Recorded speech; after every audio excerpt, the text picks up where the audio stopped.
How's it, guys? Evening, everyone. Hope you're all well. Thanks for joining tonight. We're having Rubin Hermann on the show, on the interview. Someone young and exciting prospect for South African cricket. Wicketkeeper batter of the Titans. We'll get into all those details soon. We'll just wait for him to join online. And then I see he's just come online, so that's great. And then, yeah, guys, I hope you enjoy level 3. I believe we're not going to have it for too much longer already because of one or two missed info that was presented to the what they got all their things wrong. But anyway, cheers to level 3. Tonight I'm on a beer and not coffee and not whiskey, but embracing. Rubin, how are you? How's it, Chris? How are you? All right, I'm just saying I'm busy embracing a beer here in level 3. No, that's always the best way to celebrate it. Yeah, definitely. Yeah. It's the first one in a long time, so I figured why not? Let's get it out there and make it happen. Exactly. Yeah. I might just have a beer because I just finished the exam about 10 seconds ago. Oh, geez. Okay. Well, congrats. Hopefully it went well. Yes, I'm hoping. Yes, this lockdown's got me lazy, so it's not easy to study now through all this stuff. So hoping for the best. Yeah, well, like you mentioned now, at least the studying's keeping you busy. You're not just like sitting at home doing nothing. You have to study a bit. So I guess that's good, eh? Well, there's a bit more than sitting around doing nothing than there's been studying. So unfortunately, but yeah, the study has been keeping me quite busy. So it's quite nice because with the lockdown and stuff like that, I had the opportunity to do quite a few things actually. So I've done like an online course. Well, I'm busy with an online course in economic and management sciences through NISA, and then which I'm switching to a degree next year. And then I'm also currently busy doing like a computer programming course in Python through University of Michigan on a platform called Coursera. So keeping myself busy off the field as well. Keeping myself fantastic.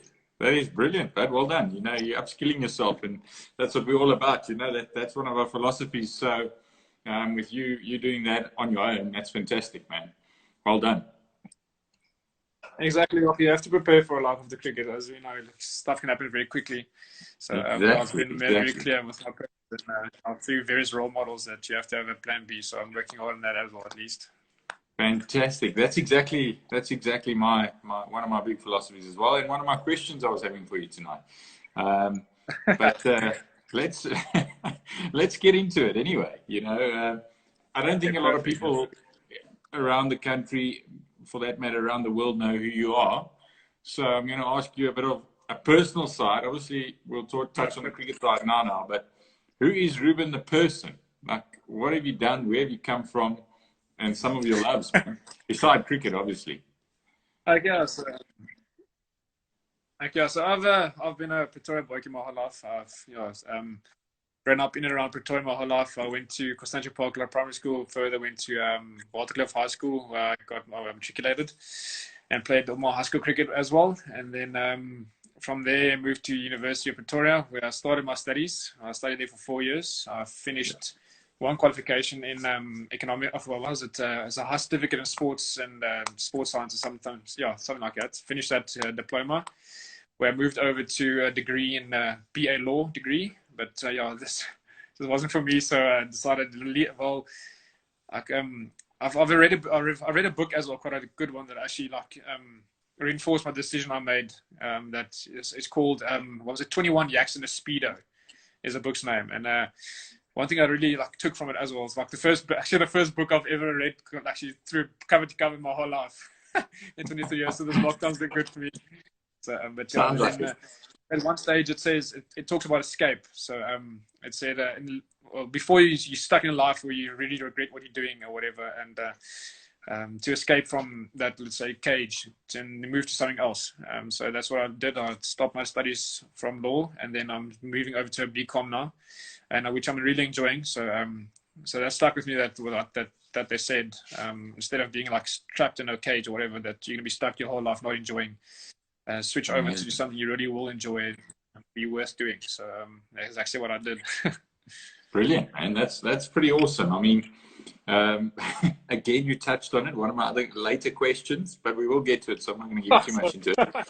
But yeah, it sounds like you're really using the lockdown well in terms of upskilling yourself, whether it be reading, studying, and now writing exams. Fantastic, man. Proud of you. Well done. Thanks, yeah. Trying to. So, what got you to love cricket so much, or who's the person that we have to thank for that?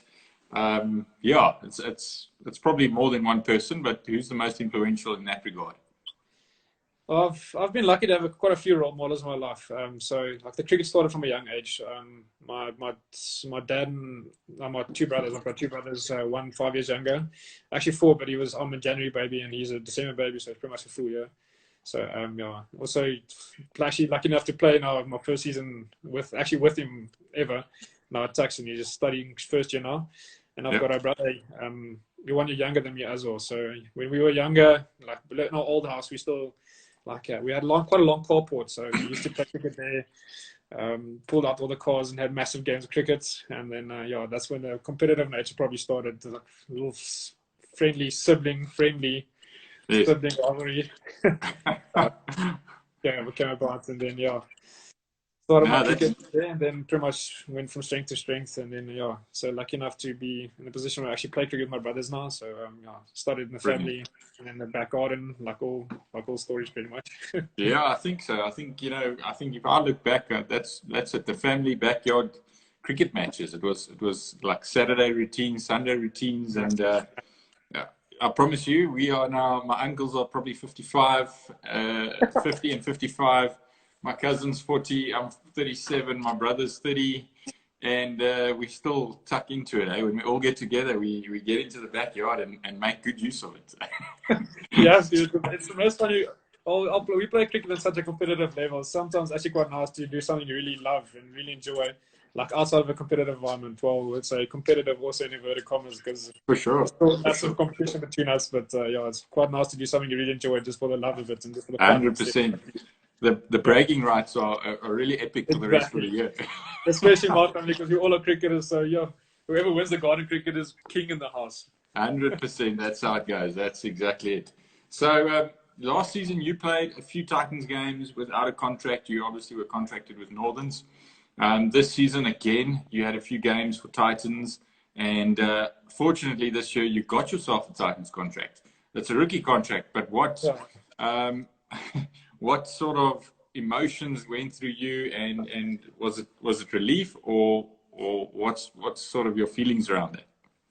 It's I don't know. It was quite overwhelming, to be honest, because I was actually at my girlfriend's house. We were just having a casual stroll there, just in the set with a dog. To be honest, when I got the call from Mandla, so from Coach Mandels, so it was very surprising because it caught me off guard, I must say. But I was really hoping to. But I was obviously not I wasn't putting my heart in it, but obviously we were obviously hoping. But I was trying to, like, one thing I learned from like seasons past, is just to take things step by step and not look too far ahead, because I got in a situation in my career.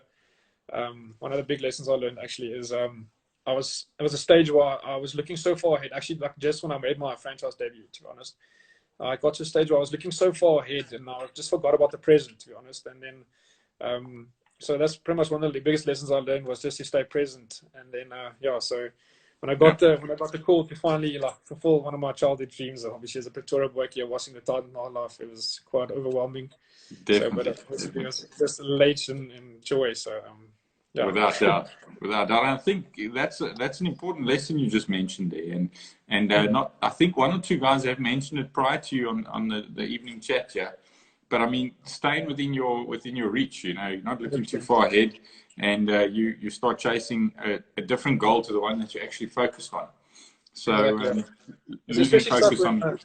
Yeah, it's especially tough when I went through an up and down season as well, because I made my franchise debut, and then the next season I didn't play a lot of three-day cricket. I was really felt in good space, and I was making a lot of runs at club level, but I didn't quite understand as a young cricketer why I wasn't getting picked. And I try to understand a bit, like you can understand to a point until it like gets to you, but as a young cricketer, we don't really understand or what's going on as much. So yeah, so I was looking too far ahead, and that really got to a point where I actually influenced me very a lot more negatively. And then so I just felt I learned a hard lesson, not scoring runs for a while because Definitely. of it. But obviously got a bit stronger at the back end of it. 100%. And I remember that season when you were scoring so many club runs. I think you also made, if I'm not mistaken, your Northerns debut that season. And it was a List A game at Tucks, your home field, your own home club field. And I remember watching that game. I came down and watched it. And you got a debut 100, if I'm not mistaken. Yeah, that was quite special. It was one of the moments I'll cherish pretty much forever, to be honest. So definitely. So like right time, right moment type of story. So 100%, and the leading on from that was when you got your Titans call up the following season, I think it was. But I mean, that sort of role defined you. It really sort of said that this man is he's there to take a few guys' spots, which is running into my next question. You're obviously a Pretoria boy, born and bred. 100%. It's probably the toughest franchise and provincial team to make in the country. Yet you stuck it out. You wanted to make it and you were always going to be behind Heinu and Klaasen. No. What sort of motivation do you have to keep telling yourself, especially when you're knocking the door down like that? Yeah. Because you did it and you did it and you did it, and you just couldn't crack it continuously, because you had these two legends ahead of you. Exactly. Oh, it's very tough to be, I won't say stuck behind, but to have such people to compete with, to be honest. Because like personally, what motivated me most of everything is like knowing, okay, I'm not competing with all due respect to other wicketkeepers in the country. Like honestly, I don't want to say without any respect. You're competing against the best pretty much in the country. So if you get a look into that door, like there's something about you can. I don't want to say. Like I'm trying to say humble as well, but it's like I want to say then you can play it. And this pretty much boosts the self confidence because then and I think not to be okay. You've heard probably with Titans that a lot of people say when you play Titans you play Proteas, but I just want to say it's not really necessarily like that. The Titans just give you pretty much all the tools for you to grow into that player where you pretty much where you can become to that stand or like get to that standard. Because you're competing with the best in the country, I understand. So, it's obviously being a big motivator factor for me. Not being stuck on it, but I know if I make it here with all the competition that's here, I'll have all the correct tools and I'll obviously learn the most from being around all the best in the country. A lot of Proteas players and stuff like that. It makes it tough in its own right because you might not play as much. But I feel if you can really learn your hard lessons here, and if push comes to shove, I know there's always other options, but if you make it here, you've got all the tools to make it to the top. Definitely, 100% agreed. So you've probably still got this mindset and small goals at a time, which we're going to speak about later again. So you're not getting ahead of yourself anymore. But I just want to jump onto something, which for me, and I've mentioned it in every other chat so far, a bit about the UK. This was going to be your first season you were going to go to the UK. And I think you were on an amazing wicket there. You had a great club, a great bunch of guys. I know them personally there. And what do you think would be the most important thing that you would have missed out playing club cricket in UK this season? Like I think just most independence and stuff like that is obviously learning to play in different conditions as well, but obviously learning a bit more independence. And obviously I've heard so many stories of people coming back learning so much about their games, but getting sorted out by a few 40 and 50-year-olds. It's probably a proper handler as well when you on top of your game in South Africa, but then you go to a whole complete different let's say condition stuff like that where you can learn the whole different facet of your game maybe. So it also so I've heard so many stories. So it's unfortunate that I missed out, but it's completely understandable why I had to stay. With Titans being in a whole new rebuilding phase. So I'm really looking forward to spending time with the guys as soon as this lockdown is over. And then it was very important for me to stay. But I think it will be an important developmental stage in my career to maybe sometime go over. And the guys at the club are very, very understandable and very appreciative. And I'm very appreciative of them. I understand what they were when I had to pull out the deal, but they are very, very gracious in saying that I'm always welcome to come back the next season. So so hopefully sometime along the near future I can go over to join a good bunch of lads. No, definitely. I think we'll probably set it up for next year unless Mandla has other ideas for you. Yeah, But let's just hope that you can experience that at least once in your career. It 100%. is massively beneficial to you. So without doubt, try and set that up. So 100%. being a wicketkeeper batter, your job is actually just to catch balls and then obviously to score runs. How do you balance training, wicketkeeping and batting? Are you doing it 50-50 or are you catching? What sort of a routine in your day-to-day training? For me, I've actually come to realize I've known a bit more about my keeping game than my batting game. I've sorted out my keeping game quite early because I never really had a lot of keeping coaching, to be honest.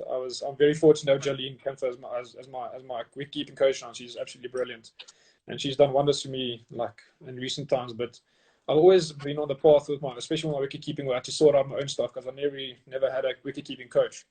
So I just honestly, I just grew up watching Australian wicket keepers and I idolized them and the way they do things. And I felt like because I learned all the stuff I learned and my technique and stuff like myself, I sorted out my wicket keeping game a lot earlier than did my batting game. So I've come to realize there's a few things with wicket keeping that I really need to work on, like when I catch balls before games. So I don't train keeping that often as I do batting. Maybe a bit naughty about that, but yeah, I'm a big field cricketer. I know we've heard a lot about people saying they're field cricketers, but especially to me, when I catch balls in the start of a game or prep to a game, when I see them well, now I'm gloving them well. Then I know, okay, I'm on with the keeping, and especially with my feet. My hands have always been like my saving grace, to be honest. But especially my feet, when my feet are moving well, then I know, okay, I'm in there. So my batting, I've come to learn a lot about the past 2 seasons. So I've been working and developing my batting more than I've ever had before. So yeah, so lately I've been working more my batting, my keeping, which is a bit naughty, but at least like I said, I've got Jolene now as my keeping coach, which helps me a lot. Yeah, so she'll keep you honest then. Yeah. Without doubt, she'll push you all the way through. So I've got a question for you now. This is a tricky question. I'm putting you on the spot here. I haven't asked this question to anyone before, Okay. and it's probably a bit of a thinking question for you. All right. All right. So as we know in pro sport, you always got someone that's staring down your back. He's on your heels permanently. Okay. 100%. As we said earlier, you were on Heino's steps. You were on Claessen's heels all the time. So who do you feel is right behind you, breathing down your neck? Which player currently is pushing you, that's sort of threatening you and making you work harder? And why is he such a threat? So it's quite a tricky question. You got to know your enemies. You got to keep them close Exactly. sometimes. Because I've, to be honest, because I've always been a franchise where there's always been good keepers ahead of me. I've never been a guy to really look back, to be honest, and who's on my heels. I've always been focused on the guy in front of me because I want to beat him. I want to be on his level. I want to be on his heels. So I've always been focused on. That's one thing I've also come to realize. Don't externalize a lot of your thought processes. Because that's also a massive lesson I learned about last season where I started externalize because it wasn't like that season where I wasn't really playing a lot of 3-day cricket. I was searching for a lot of excuses as well, looking outside myself, why, instead of developing internally, looking inside what can I do more to play and whatever and score more runs and just focus on myself, to be honest. But so I've always been the type of guy to really focus on myself and what I can do to chase the next guy. But in saying that, I feel we've actually in a good space in the country, to be honest, with the young wicketkeepers coming through.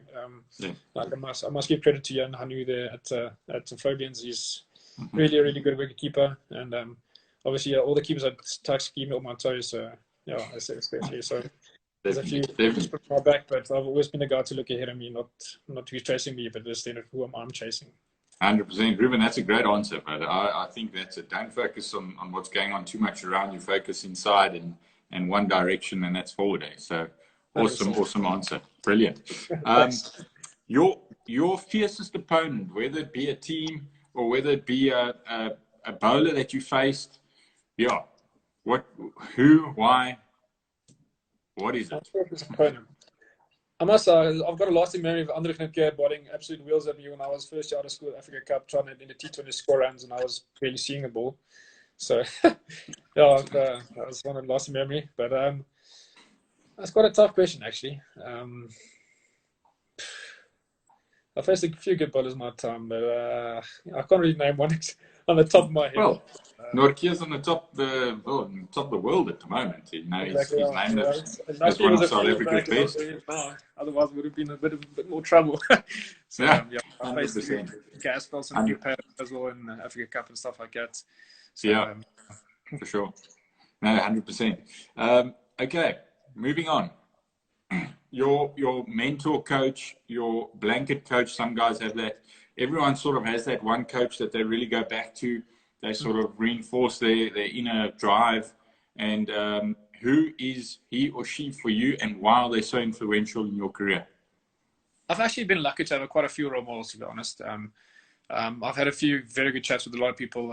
Mark Jordan's helped me so much in my game. Craig van Wyk, especially, he's been massively influential in my game.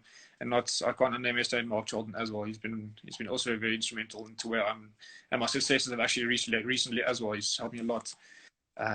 Craig van Wyk mentally with getting being that well-rounded person. I've had I've had my judge comfort of my keeping. Working hard, she's been helping me a lot like that. So I don't really want to miss out on someone. But I've had Peter Brown as well. I've had very good chats with him. I was in not good spaces, so I'm quite lucky to have quite a few role models in my days. And I've got a very good support structure. I've got a long-term girlfriend, and her family has been very, very good to me. My family has been very, very good, supported to me. I can always fall back to my family, and then I've always got a few people I can go to, like my close friends.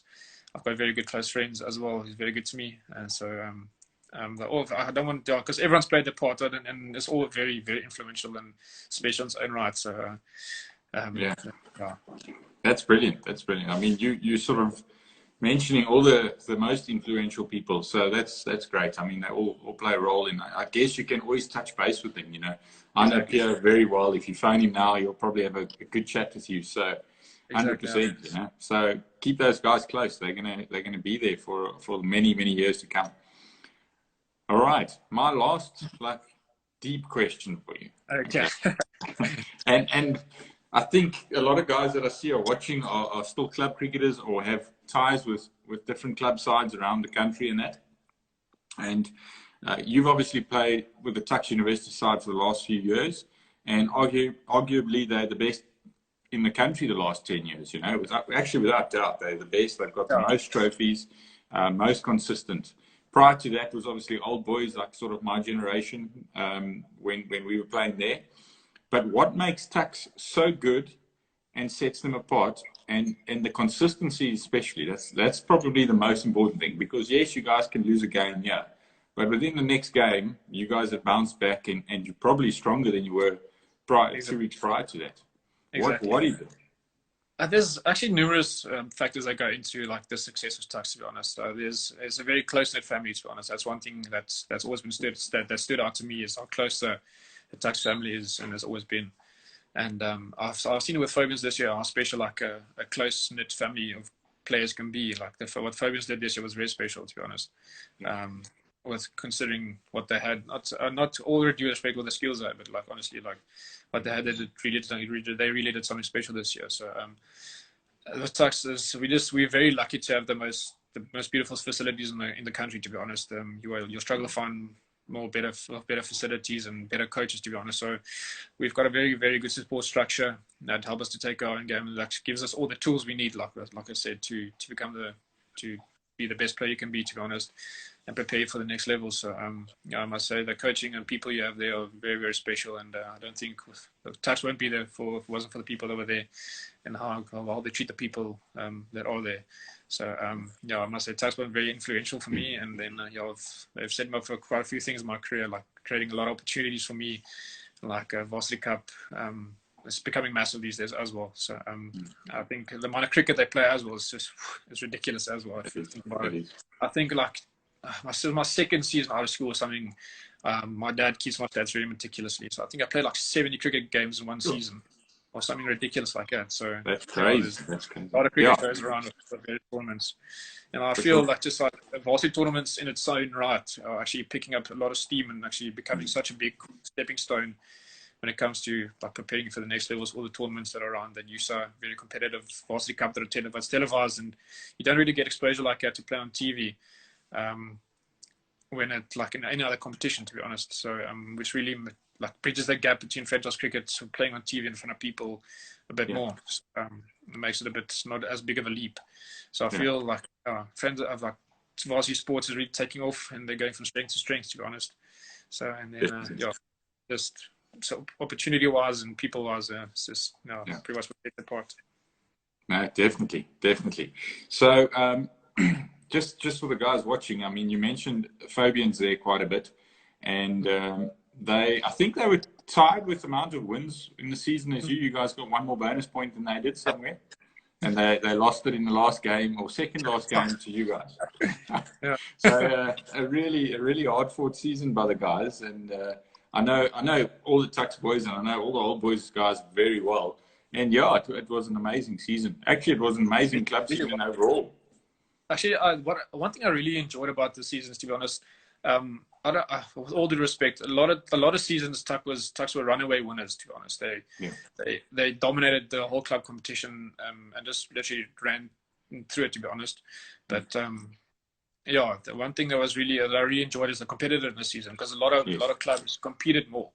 And there was a lot more of a close fought battle for the titles and stuff like that. So, luckily we're on the winning of it. But you never know what might happen. So I'm really enjoying how competitive club cricket is beginning to turn into again.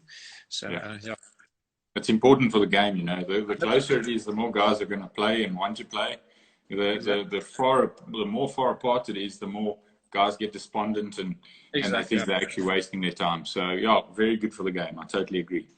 Okay, that's my questions done. I got 3 viewers' questions. One bit of a joke though, I won't lie.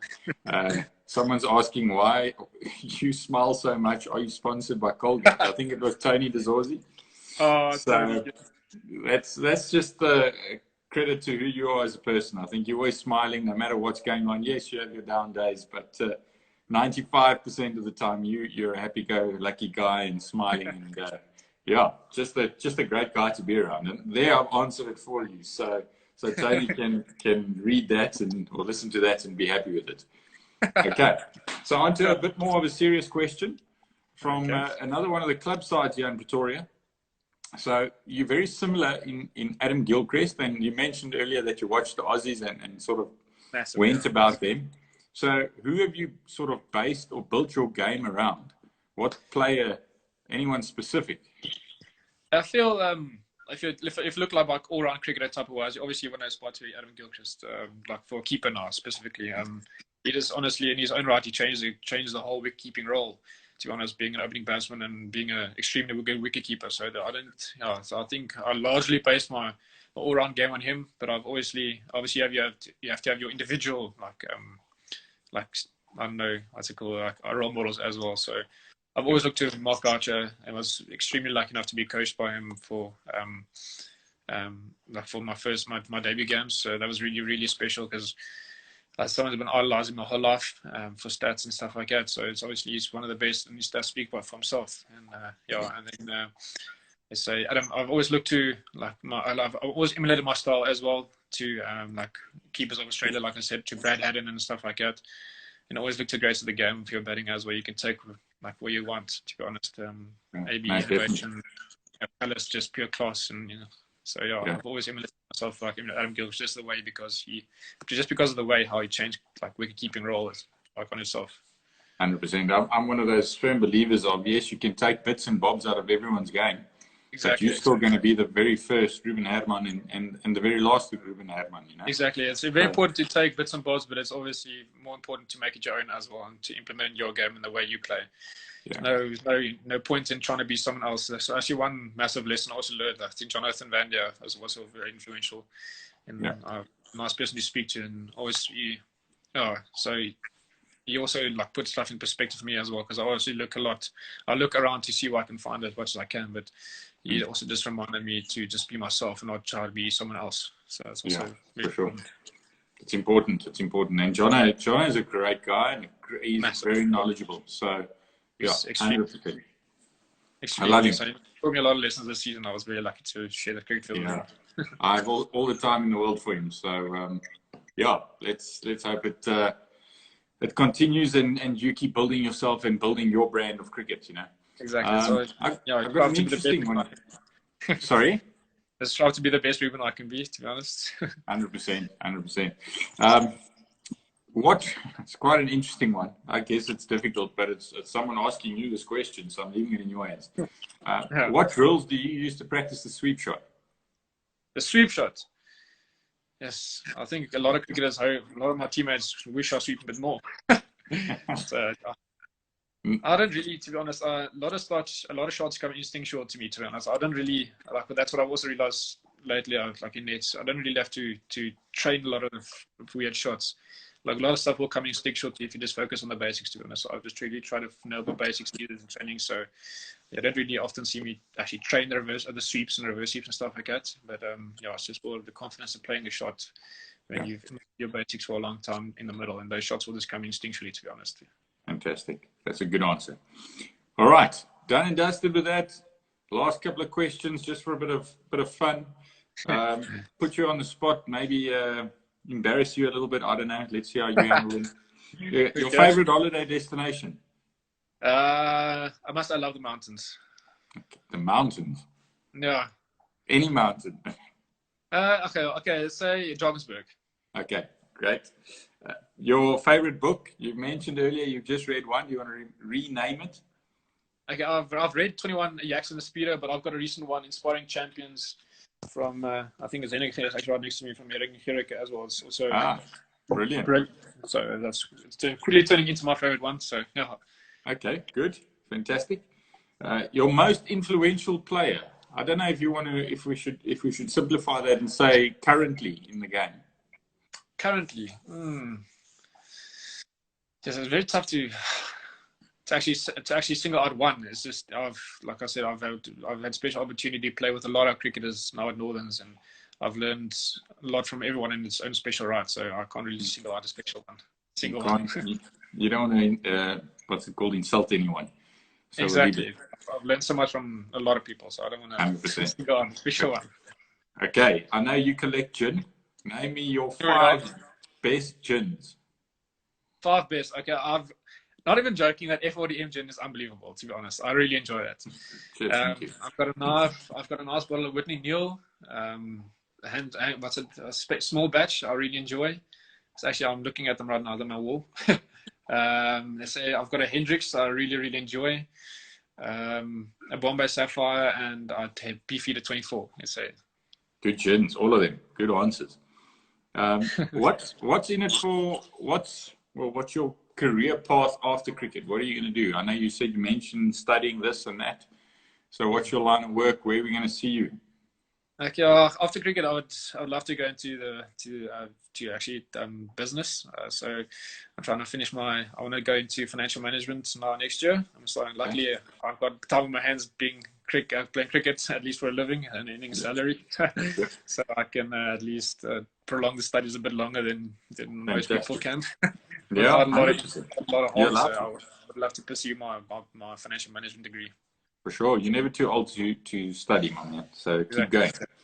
And then a last one, but probably one of the most important ones, especially for you. Give me 3 of your short-term goals at the Titans. Short-term goals at Titans. Okay. Let's see. I don't want to look too far ahead, so I want to say take care of the Titans brand firstly. So we've had a very few good meetings now these days. So firstly, take care of the brand, take care of the team, and then obviously that'll take care of myself will come if I take care of the team, take care of the brand, and just leave the position I'm in a better place, to be honest. So there's not a lot of stuff I want to say cricket specific wise, because the cricket specifics will come naturally just by working hard. If you look about the greater good, I've looked to the greater good, your individual goals and will realize itself. To be honest, yeah, just leave my position I'm entrusted to in a better position than I found it, to be honest. Yeah, 100%. That's a great answer. But I think, guys, youngsters watching, just listen to that one. think about it and try implement it in your games. Don't worry about too much. Worry about how Especially you in our lose the franchise, game. we don't really have specific goals. Like I said, play as much as you can, whatever. That's a bit too vague. So I just Yeah. feel taking approaching it I can, and then just to be the best cricketer I can be at this franchise. Brilliant, bud. Thank you for your time. You've been an absolute legend. Thanks so much. It was really awesome chat. So. Yeah, it's a good fun night, and what I'm trying to do here is just obviously grow brand awareness, help some youngsters watching. You never know who takes that 1% out, and Exactly. just grow yourself. Exactly that. So hopefully I could maybe say something to spark something in someone. To be honest. So Exactly, thank you. 100%. It was Ruben, really cool. no, you're an absolute legend, bud. Thank you so much, and we'll definitely be in touch. And be safe for the last few days of lockdown. Like I said, I don't think it's going to be too much longer. Yes, I hope so. Wow. Yeah, definitely. It's been tough. But regards to the family and stay safe. Perfect. Thank you so much, Chris, and I hope you All really right, have a bud. lockdown further and stay safe. Thanks, bud. Chat soon. Thanks so much. Cheers. Chat Cheers, soon. mate. Bye. Cheers.